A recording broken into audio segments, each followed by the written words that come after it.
Oi, irmãos, boa noite, que a graça e a paz do Senhor Jesus seja sobre nós. Estava ajustando aqui, lembrando e procurando aqui onde a gente vai buscar alguns textos bíblicos. Hoje é sexta-feira, chamada Sexta-feira da Paixão, e a gente tem a oportunidade, buscar a presença do Senhor, falar com o Senhor sobre as nossas vidas, interceder pela vida de outros irmãos e também meditar nesse tema, que envolve o tema Páscoa, a crucificação ou as palavras de Cristo Jesus na hora da crucificação. Então que nós possamos aproveitar esse momento para o nosso crescimento, o nosso desenvolvimento e agradecer a Deus, pela lembrança nesse calendário que hoje é um feriado. A gente ficou em casa, desocupado, né, de outras funções, a gente pôde também relembrar, né, o sacrifício de Cristo Jesus, a própria data, as horas, né, desde as 6 horas da manhã, eu estou ligado a cada hora, 6 horas, 9 horas, meio-dia, quando deu 3 horas ou 15 horas, também veio, né, as lembranças todas, agradecer a Deus. Então a gente tem essa oportunidade. Hoje, encerrando, né, esse dia, a gente busca a presença do Senhor, nosso Deus. Nós vamos fazer uma leitura. Eu vou ler Isaías 53.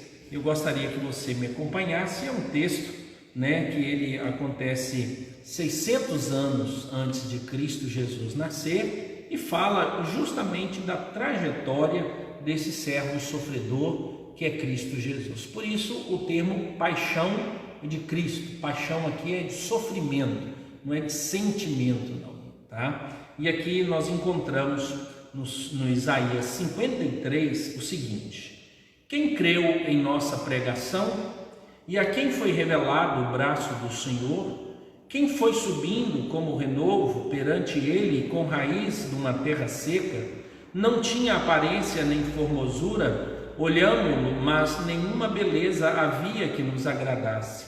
Era desprezado e o mais rejeitado entre os homens, homem de dores e que sabe o que é padecer, como um de quem os homens escondem o rosto. Era desprezado e dele não fizemos caso. Certamente ele tomou sobre si as nossas enfermidades e as nossas dores levou sobre si, e nós o reputávamos por aflito, ferido de Deus e oprimido. Mas ele foi traspassado pelas nossas transgressões e moído pelas nossas iniquidades. O castigo que nos traz a paz estava sobre ele, e pelas suas pisaduras fomos sarados. Todos nós andávamos desgarrados como ovelhas, cada um se desviava pelo caminho, mas o Senhor fez cair sobre ele a iniquidade de todos nós. Ele foi oprimido e humilhado, mas não abriu a boca. Como cordeiro foi levado ao matadouro, e como ovelha muda perante os seus tosqueadores, ele não abriu a boca. Por juízo o opressor foi arrebatado, e de sua linhagem quem dela cogitou? Porquanto foi cortado da terra dos viventes. Por causa da transgressão do meu povo foi ele ferido. Designaram-lhe a sepultura com os perversos, mas com o rico esteve na sua morte, posto que nunca fez injustiça, nem dolo algum se achou em sua boca. Todavia, ao Senhor agradou moê-lo, fazendo-o enfermar. Quando ele der a sua alma como oferta pelo pecado, verá a sua posteridade e prolongará os seus dias, e a vontade do Senhor prosperará nas suas mãos. Ele verá o fruto do penoso trabalho de sua mão e ficará satisfeito. O meu servo, o justo, com o seu conhecimento, justificará a muitos, porque as iniquidades dele levará sobre si. Por isso, eu lhe darei muitos como a sua parte, e com os poderosos repartirá ele o despojo, porquanto derramou a sua alma na morte. Foi contado com os transgressores, contudo, levou sobre si o pecado de muitos e pelos transgressores intercedeu. Graças a Deus, irmãos, por toda essa afirmação e tudo que nós ouvimos aqui, profecia de Isaías que se cumpriu há 2000 anos, e agora, passado mais 2000 anos, nós temos a oportunidade, né, de louvar e continuar engrandecendo o nome do Senhor, lembrando que essa morte vicária, essa morte de dor, de sacrifício, foi o que Cristo Jesus ofertou para que todos os nossos pecados pudessem ser perdoados. Cristo Jesus morreu na cruz pelos nossos pecados, porque Deus amou o mundo de tal maneira que deu o seu Filho unigênito para que todo o que nele crê não pereça, mas tenha a vida eterna. Vamos orar, irmãos? Pai amado, muito obrigado por esta noite, agradecemos ao Senhor pelo dia e por todas as bênçãos que o Senhor, ó Deus, tem trazido a nós. Louvamos, ó Deus, especialmente pela bênção da salvação, da redenção e o preço, ó Deus, que foi pago por meio da vida de Cristo Jesus. Ele sofreu, foi humilhado, rejeitado, mas ele venceu a morte, ele foi retirado do túmulo, ele ressuscitou e agora senta à direita do Senhor. Louvado seja o teu santo nome. Receba, Deus, o nosso louvor, a nossa glorificação ao nome do Senhor, e tudo quanto fizermos aqui, ó Deus, seja para isso, para louvor, honra e glória ao teu santo nome. Somos gratos por tudo quanto o Senhor tem feito. Em nome de Jesus nós oramos. Amém, Senhor. Amém. Irmãos, uma das coisas que nós lemos aqui fala sobre aquilo que Cristo levou. Cristo levou sobre si as nossas dores, né? A gente ainda vê a dor e o sofrimento no mundo, mas numa leitura escatológica, ou seja, sobre o futuro, já no momento experimentamos o alívio da dor, porque já nos há a esperança contra a morte, e no futuro nós experimentaremos a paz, a ausência de toda dor e sofrimento. Então, além de Cristo Jesus ter levado os nossos pecados, com certeza há nessa esfera a libertação do ser humano, ainda que ela participe das coisas progressivas, ou seja, as intervenções de Deus, os livramentos de Deus, os milagres que Deus produz na nossa vida, tira de nós também fardos e pesos, mas sempre, e a nossa expectativa é de que um dia, quando não houver mais pecado, todo o mal será banido. Mas, irmãos, temos vivido tempos difíceis, dias muito difíceis, que são esses nossos dias, e a gente precisa orar por isso, pedindo a Deus que traga consolo e conforto. Quantos óbitos, né? De anteontem até hoje, pelo menos pessoas próximas ou conhecidas minhas já passaram de 6. Então a gente acompanhou irmãos aqui na igreja, né? A Mariane, filha do Jetro, né? Talvez nem todos conheçam o Jetro, mas boa parte dos irmãos. A Mariane era membro de uma outra igreja. Então a situação, o quadro dela não foi Covid, mas um momento de despedida, fora outros também que experimentaram e vivenciaram, né? O Wilber, que nós estávamos orando, colocando na presença do Senhor, e quantas outras pessoas, né, passando mal, parentes, né? Uma tia do nosso irmão Edson lá em Valadares, e outros parentes, né, que a gente ouviu narrar e viu, né? O senhor José Carlos, né, o esposo da dona Jalzira, que faleceu também. Então a gente tem todas essas informações, elas vêm e podem trazer a cada um de nós uma preocupação. O que nós devemos fazer é continuar crendo que Deus está no controle e que nós somos dependentes. É isso que nós faremos. Vamos orar mais uma vez, pedindo a Deus que Ele cure as nossas dores, os nossos traumas, essas decepções que a vida pode nos trazer, mas especialmente que cure a nós, cure a nossa nação. O mundo inteiro necessita de uma intervenção divina contra esse Covid. E é o que nós estamos esperando, sempre confiantes de que Cristo Jesus está à frente. Vamos orar.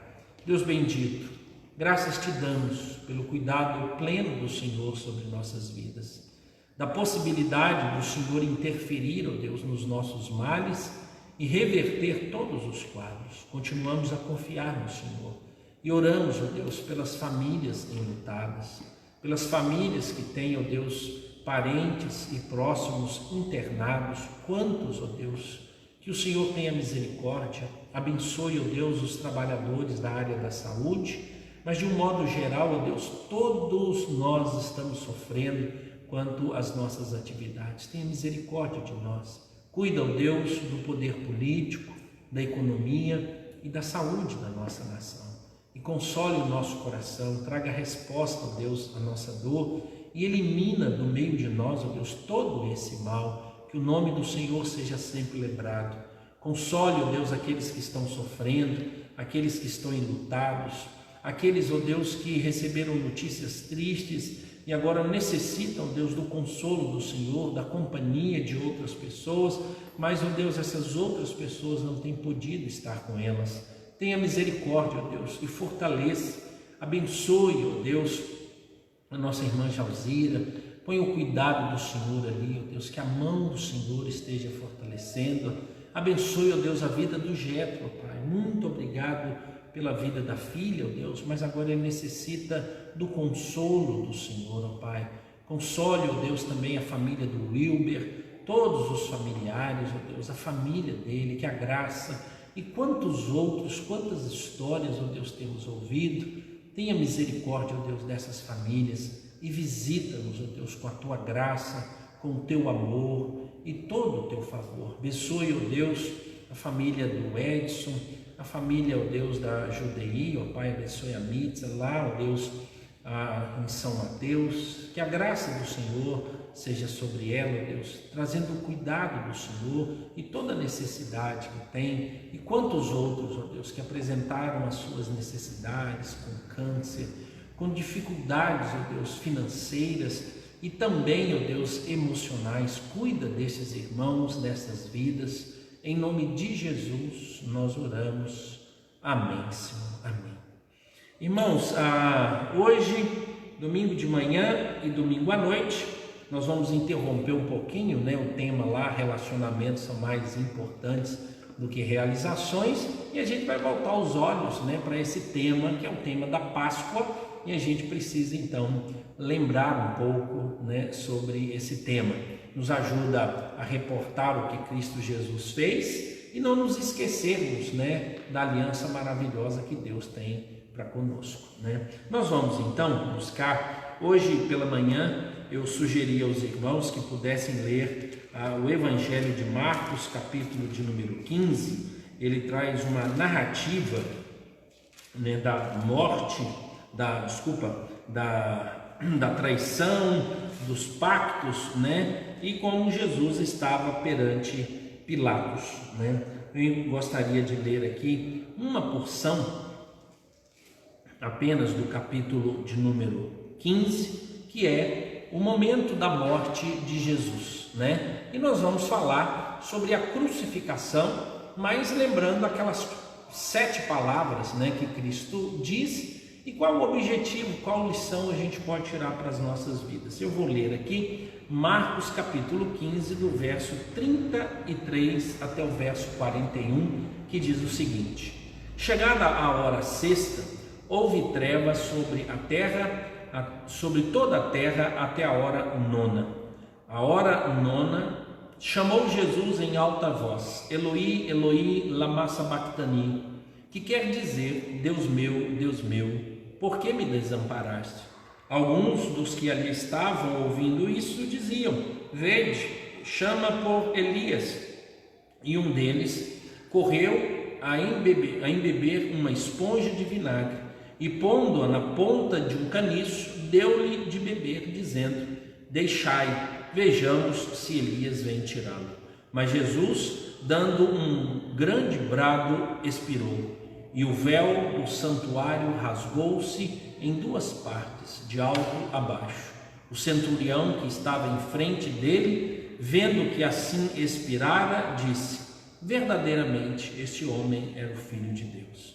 Estavam também ali algumas mulheres, observando de longe, entre elas Maria Madalena, Maria mãe de Tiago, o menor, e de José e Salomé, as quais, quando Jesus estava na Galiléia, o acompanhavam e serviam, e além destas, muitas outras que haviam subido com ele para Jerusalém. Amém? Vamos orar, irmãos. Deus bendito, muito obrigado pela tua palavra e todo o ensinamento que o Senhor tem para conosco. Venha, ó Deus, com a tua misericórdia, fale o nosso coração. Permita-nos, ó Deus, pensar um pouco mais sobre essa realidade, ó Deus, da morte de Cristo Jesus. Em nome dele que nós oramos. Amém. Amém. Irmãos, a primeira coisa que eu gostaria de lembrar, qual é a definição de Páscoa para nós, Então, Páscoa é um evento histórico redentivo. Então, ele é um evento que aconteceu com o povo de Israel quando estava saindo lá de Israel.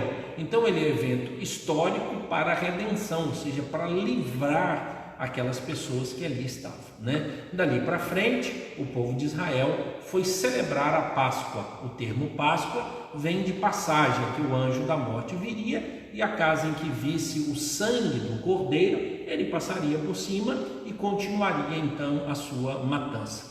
Passaram-se anos e anos e anos, o povo judeu sempre celebrando a Páscoa. Uma vez no ano eles se reuniam para celebrar a Páscoa, até chegar o dia em que Cristo Jesus veio. O dia em que Cristo Jesus veio, estabeleceu-se uma nova aliança, com características diferentes, com símbolos diferentes. E a partir de então, nós não celebramos mais a Páscoa judaica. Agora nós temos o que é chamado de Páscoa cristã. Então todo aquele aspecto, todo aquele cerimonial, da Páscoa da antiga aliança, ele esvaziou, O interessante é que a gente precisa observar o seguinte: não quer dizer que a antiga aliança, era inferior, não. A antiga aliança, ou seja, era pior. A antiga aliança, ela tinha o seu aspecto e ela vigorou até os dias de Cristo. Então uma aliança pode ser renovada, ela tem data de validade, então por isso que ela pode caducar, ou seja, ela envelhece e chega ao seu limite. Isso não quer dizer que ela não tenha validade.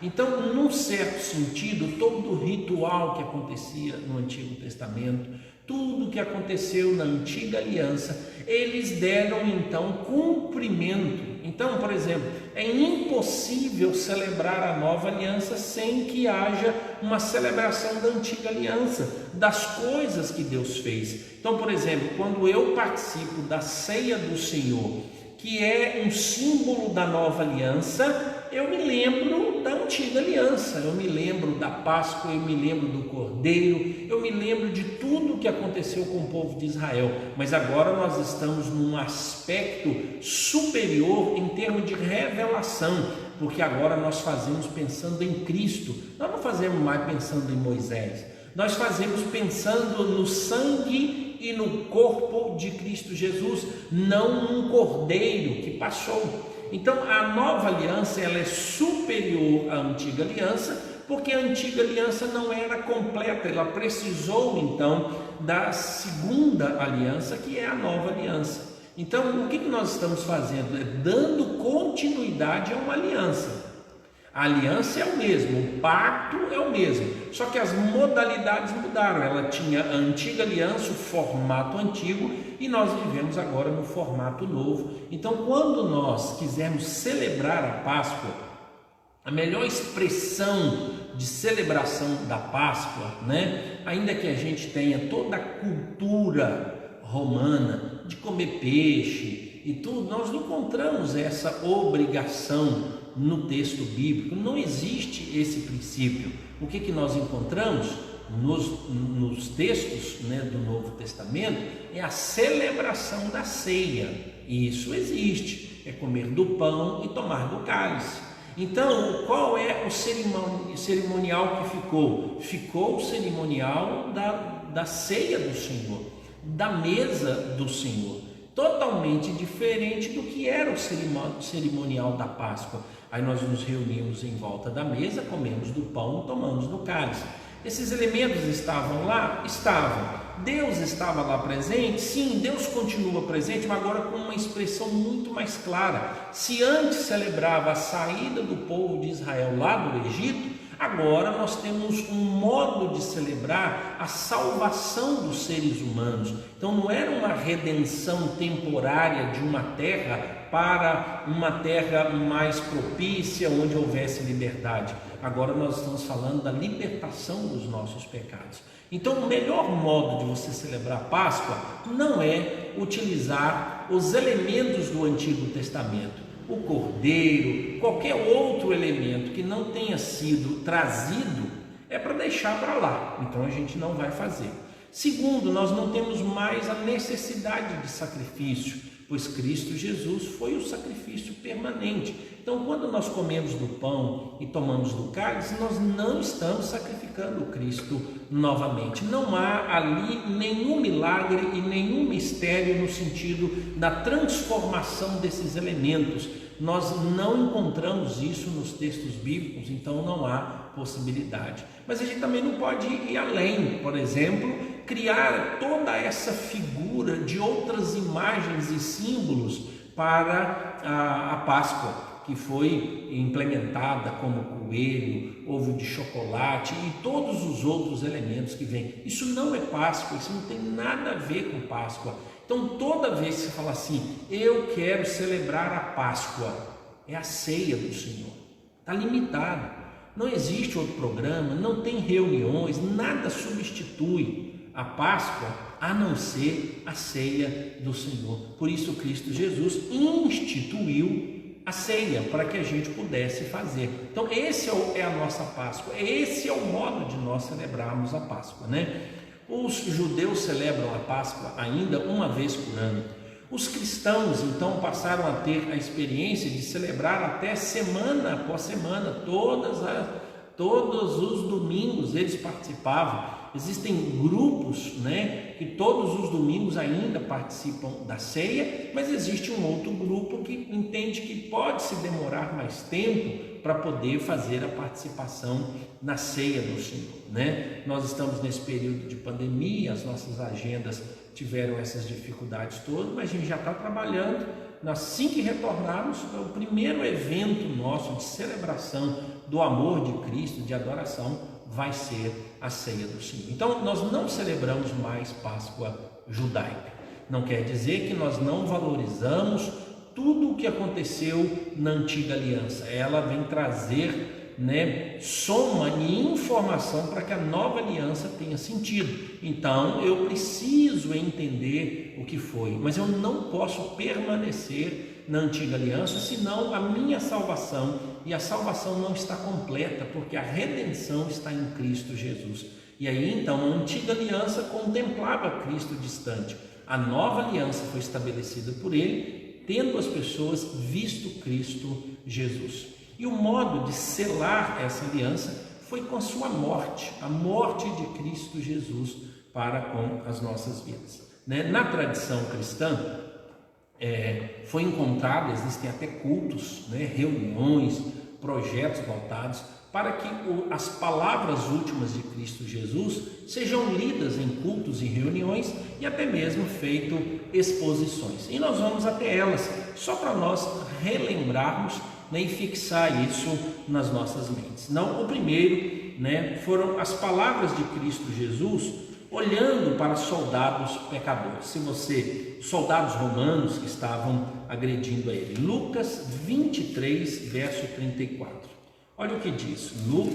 Lucas capítulo 23, verso de número 34. Diz assim. Lucas 23, verso de número 34. Diz assim: contudo, Jesus dizia: Pai, perdoa-lhes, porque não sabem o que fazem. Então, repartindo as vestes dele, lançaram sortes. A oração de Cristo Jesus é uma oração de extrema misericórdia. Então, ele sabe que aquelas pessoas estavam fazendo mal. Eu acho que Cristo Jesus não está dizendo que essas pessoas não sabiam o que estavam fazendo. Aqui é a ideia, eles não sabem o nível da provocação e da dificuldade e do mal que eles estão praticando nesse momento. Eles são inconsequentes, porque Cristo sabia quem ele era e qual o plano que estava por trás. Mas enquanto que esses soldados, para eles era zombaria, era mais um ladrão, era mais um indigno que estava sendo lançado na cruz. E Cristo Jesus nos ensina, pelo menos, a ter paciência com as outras pessoas. Ele disse: ó Pai, perdoa-lhes, pois não sabem o que fazem. Cristo Jesus vai além. Talvez você diz: mas é Jesus. É verdade. Eu acho que ele espera isso de nós. Quando nós observarmos que pessoas estão nos ofendendo profundamente e a gente sabe que aquilo está afetando mais do que essas pessoas estavam fazendo, a gente deve lembrar: Deus, perdoa, né? Porque eles não sabem o que estão fazendo. Tem misericórdia da vida de cada um desses. O outro texto está em Lucas 23, 43 agora.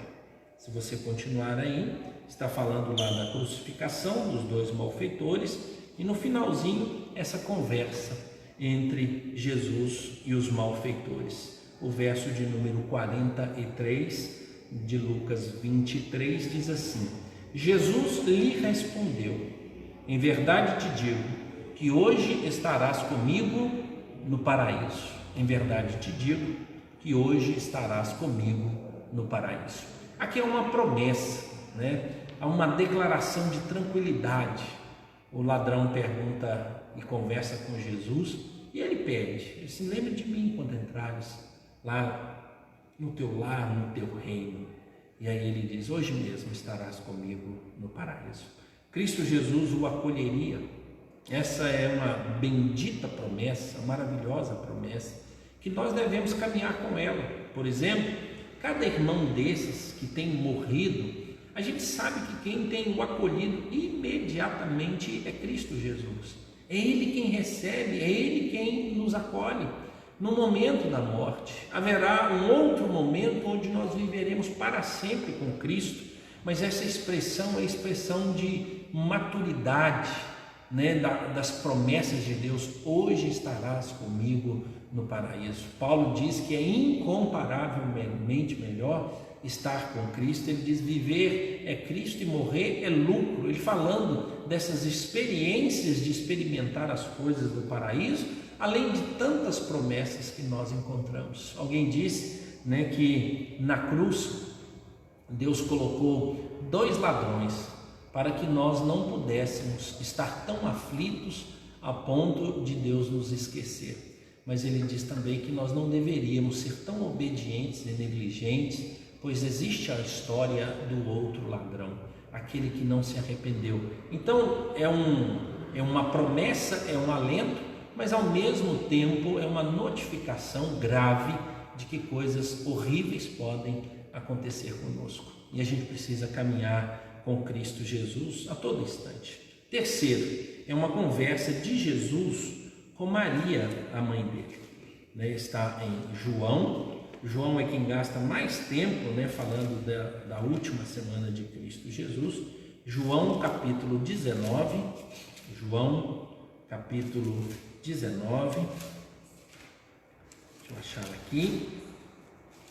João capítulo 19, verso 26 e 27. João 19, 26 e 27. Eu vou ler do 25 e diz: e junto à cruz estavam a mãe de Jesus e a irmã dela, e Maria, mulher de Cleopas, e Maria Madalena. Vendo Jesus sua mãe e junto a ela o discípulo amado, disse: mulher, eis aí teu filho. Depois disse ao discípulo: eis aí tua mãe. Dessa hora em diante, o discípulo a tomou para casa. Então a gente vê aqui agora uma palavra de afeto e de preocupação filial da pessoa humana de Cristo Jesus quanto à sua mãe. Então Cristo Jesus não tinha problema nenhum na relação com Maria. Às vezes as pessoas têm muita dificuldade de entender a relação de Maria no Evangelho. Eu já falei aqui, repito, nem Maria de mais e nem Maria de menos. Mas o que Jesus faz? Jesus aqui ele não está dando uma ordem universal para os crentes, dizendo que João é um modelo de filho e agora então Maria é a nossa mãe. Seria um erro gravíssimo interpretar o texto assim. Mas qual é o problema de interpretar o texto errado? É uma ofensa ao Senhor do texto, que é a Deus. O que nós compreendemos e que temos visto é que em toda essa caminhada e toda dificuldade, o entendimento é que Maria é tomada agora para que possa viver com João. João passaria a cuidar de Maria, pois ela andava com Jesus, seguia Jesus.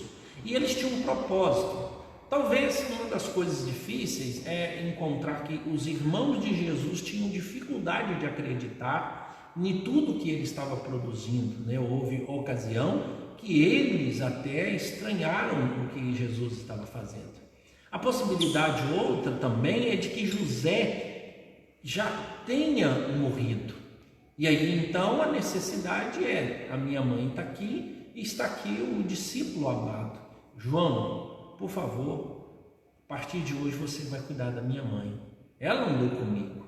E agora, mãe, entenda que João agora vai me substituir. E João continua no colégio apostólico, João continua a obra de Cristo Jesus. Só que a gente não tem todas as narrativas no texto bíblico, existem muitas histórias sobre isso, mas o texto cala aqui. Então a gente ir além do texto também é um perigo, mas a gente vê aqui algo muito natural. Filho, eis aí a tua mãe. Olha como Jesus diz, vendo Jesus a sua mãe e junto a ela o discípulo amado, disse: mulher, eis aí teu filho. Depois disse ao discípulo: eis aí tua mãe. Dessa hora em diante, o discípulo a tomou para casa. Então não tem como ler outra coisa. Isso não é um aspecto universal para todas as pessoas levarem Maria para casa. Isso é um engodo, é um engano, uma falácia. Não é porque é contra Maria, e alguém vai dizer porque você não gosta de Maria. Não, é porque você está tendo um problema de conteúdo e de interpretação. Então isso é grave, porque agora nós vamos contra o texto bíblico e contra aquele que inspirou, que é o Espírito Santo, né? Então nós temos que entender aqui nada mais, nada menos que o amor filial de Cristo Jesus por sua mãe, entendendo a necessidade dela ter alguém que cuidasse, com a possibilidade dos irmãos não estarem acompanhando, não aparecem aqui, e muito menos de José, tanto que há um silêncio sobre José. O que a gente tira de lição aqui? É que Cristo Jesus olhou o amor filial, né? Esse amor de parentes, amor de sangue, de cuidar um do outro, de ver a necessidade um do outro, e que a gente pudesse aprender do mesmo modo. Cristo Jesus olha para João e diz: cuida da minha mãe, João. E olha para a mãe e diz: mãe, agora o João vai cuidar. E o texto diz que eles foram para a casa de João. Então João tinha sua residência e agora acolheria. Assim também poderia ser conosco na nossa caminhada, de acolher aqueles que têm as suas necessidades. Mas Cristo Jesus se preocupou, né, com a sua mãe. Assim também a gente poderia ou deveria preocupar com os nossos pais, nossos filhos, parentes, amigos, e encontrar soluções. Mas agora é o seguinte, a gente às vezes está assim: eu estou sofrendo tanto, a minha vida está tão difícil que eu não tenho nem tempo de cuidar de outras pessoas. Mas Cristo Jesus na cruz, com tanta dor, tudo que estava acontecendo com ele, ele ainda teve tempo de demonstrar amor filial, de dizer assim: mãe, eu amo a senhora, por isso eu quero que alguém cuide. E aí ele encontra alguém de confiança para fazer isso. Linda a história desse amor filial de Cristo Jesus. A quarta palavra está em Marcos capítulo 15, verso 43. Marcos capítulo 15, verso de número 34, não é 43. Marcos capítulo 15, verso de número 34. Olha o que diz. Diz assim, 15, verso de número 34. Já no ato da crucificação, da morte de Cristo Jesus, diz assim: chegada a hora sexta, houve trevas sobre toda a terra até a hora nona. A hora nona chamou Jesus em alta voz, clamou Jesus em alta voz: Eloi, Eloi, lama sabachthani, que quer dizer: Deus meu, por que me desamparaste? Cristo Jesus, ele faz a oração do Salmo 22. Salmo 22, 23 e 24, eles estão juntos. Nós encontramos nesses salmos a expressão daquele que sofre. E Cristo Jesus, ele fala, ele repete a oração do salmista, dizendo do abandono de Deus, né? A teologia compreende aqui como verdadeiramente um Deus que abandona aquele que recebe toda a carga pecaminosa, ou seja, todos os pecados do ser humano. Então a ideia é que a face de Deus, ela vira-se contra o seu filho que recebe todo o pecado do mundo e toda a injustiça, e Deus aplica a sua justiça. Por algumas vezes nós encontramos nas escrituras Deus virando a face, né? Um dos episódios mais marcantes é em Josué, né? Quando ele vai para a batalha do Ai, e aí tem um problema. Existe a capa de Acã escondendo as informações, e aí ele chama o povo, Josué perde a batalha, e Josué vai perguntar para Deus o que está acontecendo, e aí então Deus fala com ele: santifica o meu povo, hoje eu virei a face dele, eu virei a face. Então a ideia é essa, da confirmação daquilo para o qual Cristo Jesus veio, e essa oração é a marca clara de que Cristo Jesus estava sofrendo verdadeiramente, mesmo ele sendo 100% Deus e 100% humano. A natureza divina não veio e sobrepôs a natureza humana dizendo: você não vai sentir nada. Não, ele estava sofrendo em agonias. Por isso então ele ora ao Pai dele: Eloi, Eloi, lama sabachthani, Deus meu, por que me desamparaste? Né? Nós sabemos que a evolução do texto bíblico traz uma explicação. É por isso que Deus o abandona, para que ele pudesse trazer toda a sua ira, toda a sua vingança sobre Cristo Jesus, para que não viesse sobre nós. Assim nós somos curados, assim nós somos sarados. Cristo levou sobre si as nossas dores. O pecado, né, que nos traz paz, foi Cristo Jesus quem fez. Ele que experimentou esse pecado. A morte de Cristo Jesus traz paz ao nosso coração, anulando, né, toda a pecaminosidade do nosso ser, e Cristo Jesus carregou tudo isso. A justiça de Deus foi lançada sobre Cristo Jesus. Por isso ele ora, por isso há a dor, por isso há esse sentimento todo. Cristo Jesus é o nosso representante, ele é o nosso substituto, ele morreu na cruz no nosso lugar. Quinta palavra é em João 19. João capítulo 19, e diz assim: João capítulo 19, verso de número 28. Depois, vendo Jesus que tudo estava consumado, para se cumprir a Escritura, disse: tenho sede.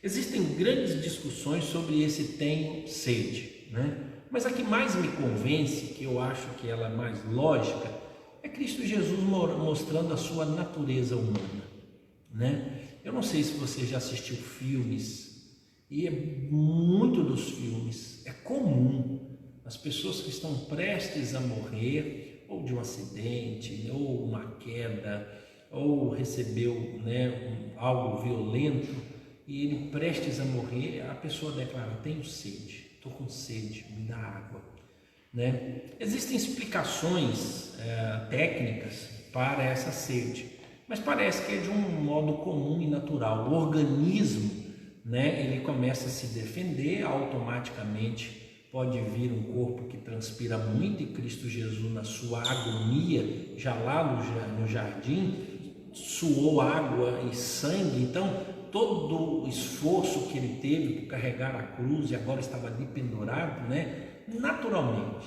objetivamente, Cristo Jesus estava falando da sua natureza humana. Ele disse: eu tenho sede. E aí então o pessoal ridiculariza, ri, põe um caniço, uma esponja com um vinagre.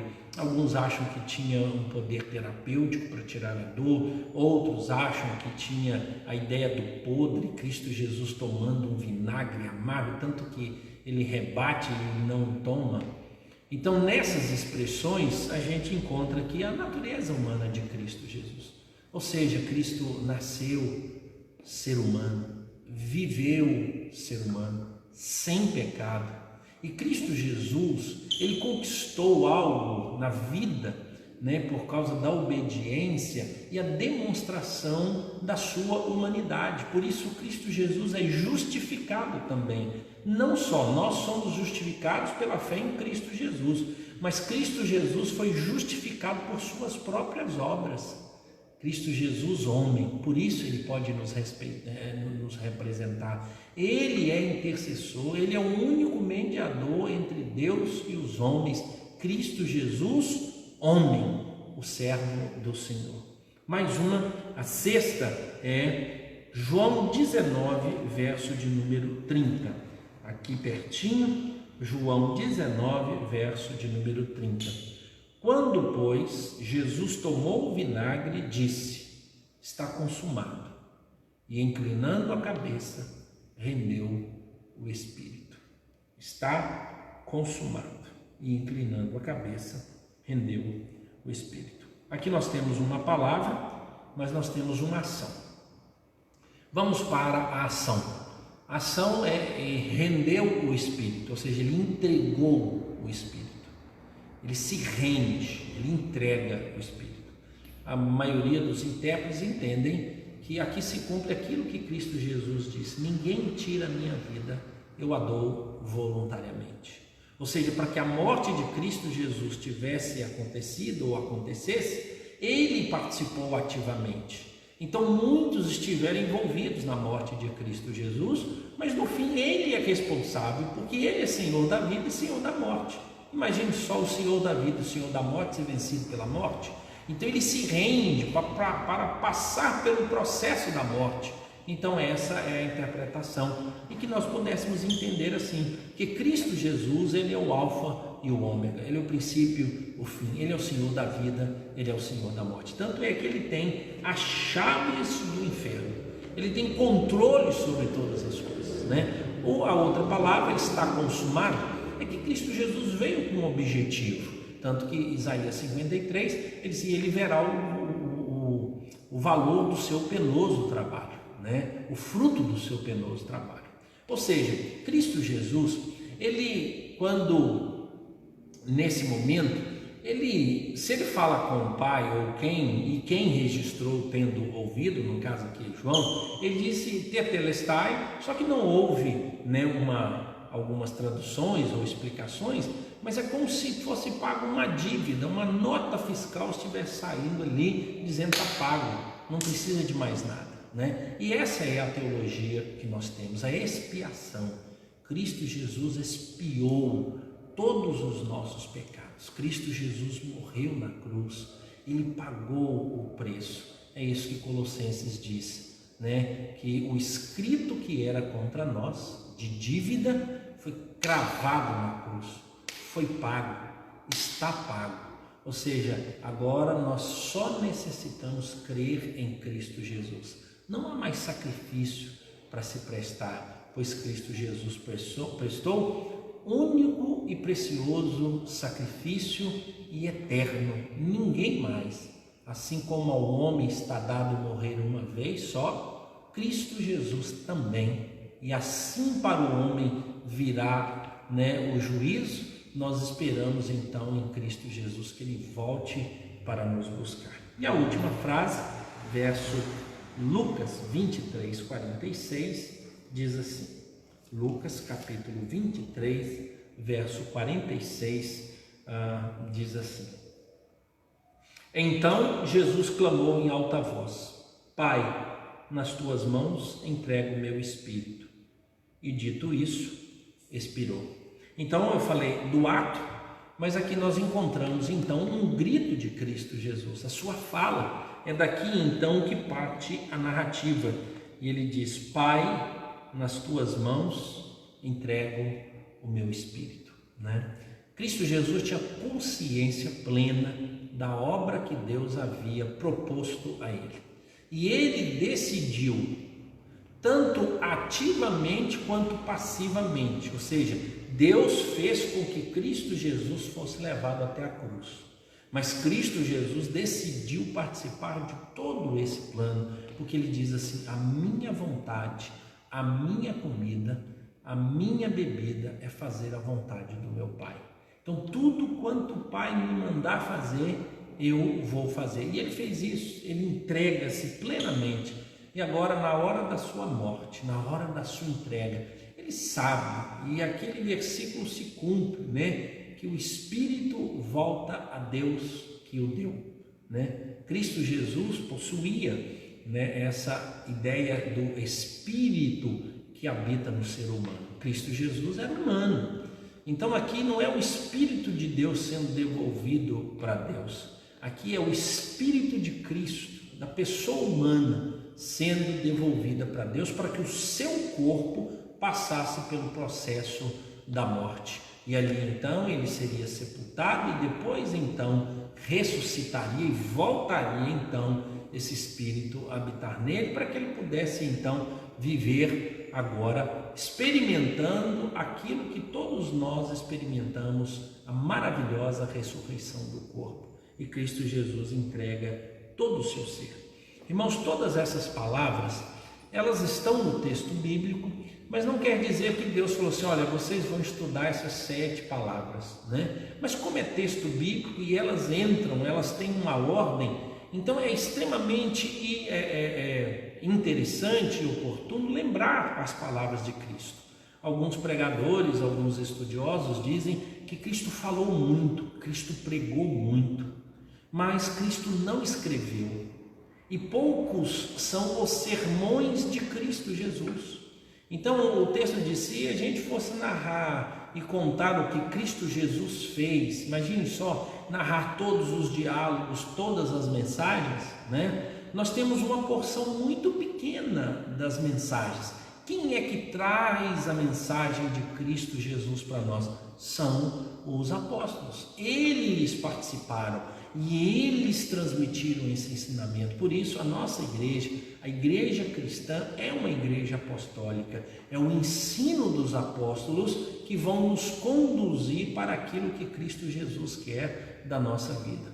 Nós não temos tudo que Jesus escreveu, mas nós temos aqui 6 frases ou 6 expressões em que Cristo Jesus manifesta seu sentimento, seu pensamento, sua obra, sua piedade, seu amor, que a gente possa aprender com essas coisas. As palavras são: Pai, perdoa-lhes, porque não sabem o que fazem. Hoje estarás comigo no paraíso. Mulher, eis aí teu filho. Filho, eis aí tua mãe. Meu Deus, por que me abandonaste? Tenho sede. Tudo está pago. Pai, em tuas mãos entrego o meu espírito. Irmãos, que Deus nos abençoe. Lembrando que em Cristo Jesus nenhuma condenação há. Que a gente tenha uma noite de paz, de tranquilidade, que você possa experimentar de Cristo todo o amor e declarar a Ele toda a expressão que você tem e todo o cuidado que você tem para que Cristo Jesus seja lembrado, especialmente nesse período onde os ovos de Páscoa, os coelhos, as festas e as comidas se tornam mais importantes. Que nós jamais nos esqueçamos de Cristo Jesus. Eu vou colocar aqui uma música até encerrar. Nós vamos orar e aí você também vai orar pedindo a Deus que coloque esses ensinos no seu coração. Senhor Deus, que a tua graça, o teu amor e a tua bondade seja sobre nós e que jamais nos esqueçamos daquilo que Cristo Jesus fez na cruz por nós e que haja descanso na nossa alma. Em nome de Jesus. Amém.